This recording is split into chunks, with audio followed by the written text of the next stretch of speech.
everyone, it's Melissa Phillips here with you today, and we have a fun card to create using the stacked mail stencils. I've gone ahead and done the first layer using some mint julep.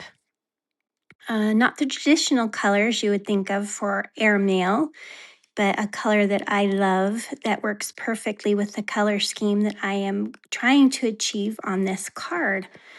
You know that I love my shabby chic and my pastels, so we're going to start with mint julep around that first stencil.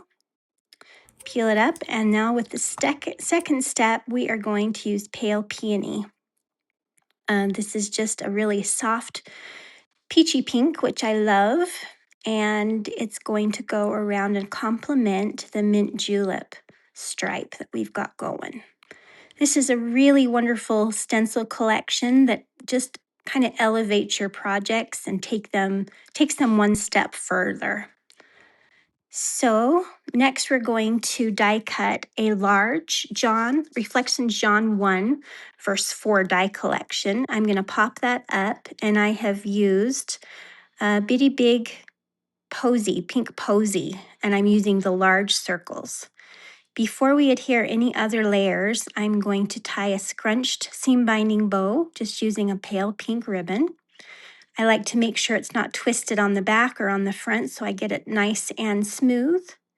Tie my very first bow and make sure that I've created a really tight knot in the center of my loops. Then I thread this through right next to the first loop and tie a second one as tight as I can. This kind of helps the loops look more full and crinkly if you do nice tight centers. I'm just adjusting it to where I need it to be on my card.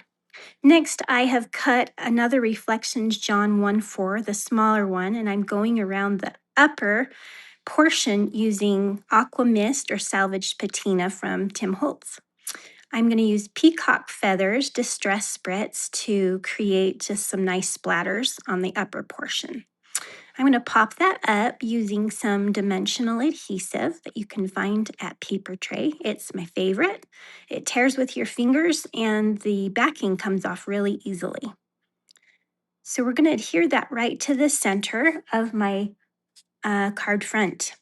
I've selected a sentiment from the Inspired Expressions stamp set and coordinating dies, and there are so many good ones to choose from, but I chose this one.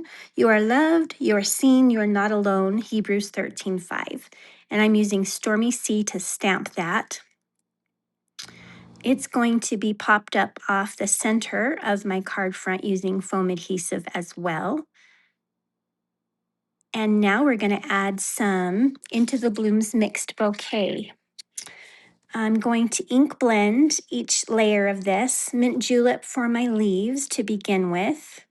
Give them a nice little washing.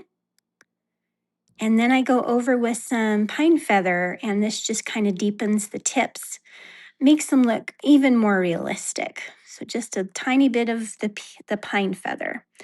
Next, for some pale peony and my larger floral. This is a stacked flower, so this one that I'm doing is a single flower. And then I'm going to bring in some yellow because yellow is happy and I wanted a little bit on this card. So some Summer Sunrise on those two layers. And lastly, some Lilac Grace on this particular flower. It kind of faces sideways. To deepen the centers of those flowers, I'm going to use some Autumn Rose and a really tiny little brush in the center. And same with my Lilac Grace florals. And then for the Summer Sunrise, I'm going to use some Melonberry in the center. And before I adhere them together, we're going to use some Fired Brick Distress Spritz, splatter that on my blooms, and then some Orange Marmalade. This is a fun gold, kind of a copper color, and I love it on my die cuts. And lastly, some Fossilized Amber. It's my go-to, and it ends up being on just about everything that I splatter. It's really nice and subtle, but gives a little bit of sheen. Okay, now we're going to adhere my flowers and assemble them.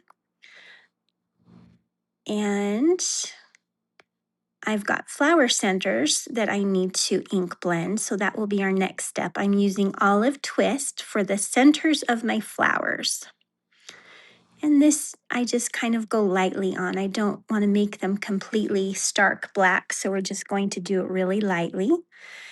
Next, we are adhering the flower centers.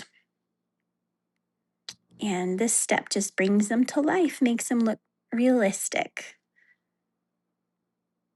Okay, now we're going to, one last step before I'm happy with my card front is using stacked mail, the postage stamps in this particular set. So in my upper right hand corner, I'm using a postmark and stamping it in Classic Craft.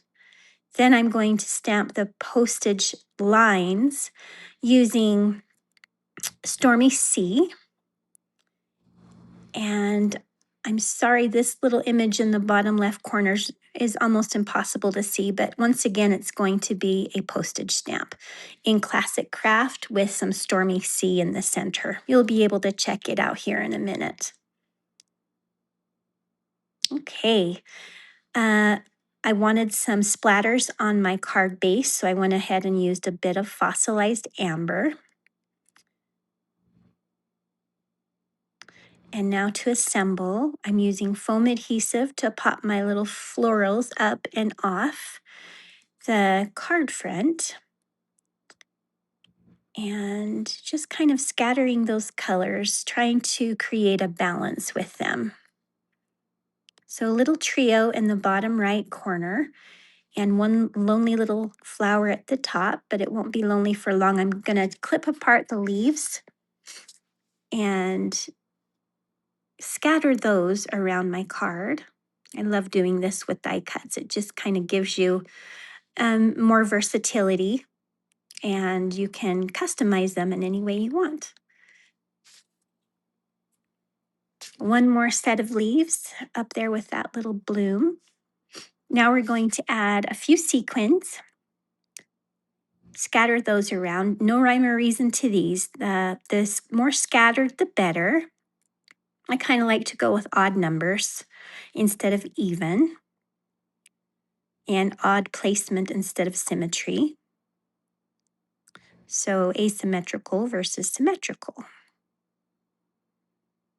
And this one got stuck to my finger, of course. Okay. And to finish, we're going to use some Crystal Stickles glitter on the stems, on the leaves, on the veining, on the flower centers and blooms. And our card is finished. Thanks for joining me.